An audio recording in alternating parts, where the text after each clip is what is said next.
लवकरच अहिल्यानगर महानगरपालिका निवडणूक सुरू होण्याची शक्यता आहे। या पार्श्वभूमीवर आपण प्रभाग 8 मध्ये स्थिती काय आहे ते जाणून घेणार आहोत। कोण आहेत इच्छुक? कुमारसिंह वाकळे, दत्ता सप्रे, बाबूशेठ नागरगोजे, आकाश कातोरे, अमोल लगड, सुनीता अशोक कानडे, किसन भिंगारदिवे, साधना बोरुडे, राहुल कातोरे, सुनीता भिंगारदिवे आदींच्या नावाची या प्रभागात चर्चा आहे। कोणती कामे झाली?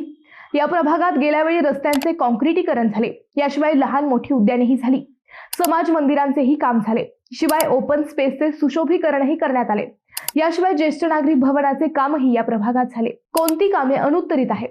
अनेक कामे झाली असली तरी या प्रभागात दैनंदिन घंटागाडी येत नसल्याची तक्रार आहे।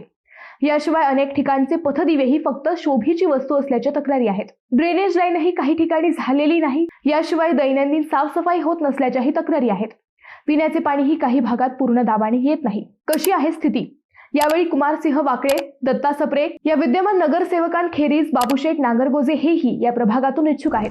त्यांचे सर्वच पक्षांसोबत चांगले संबंध असल्याने त्यांना कुणाकडून तिकीट मिळते हे पाहावे लागेल। याशिवाय अशोक कानडे यांच्या पत्नी सुनीता कानडे याही यावेळी इच्छुक आहेत। यावेळी सत्ताधारी व विरोधक यांच्यात चांगलीच फाईट होण्याची शक्यता व्यक्त केली जात आहे।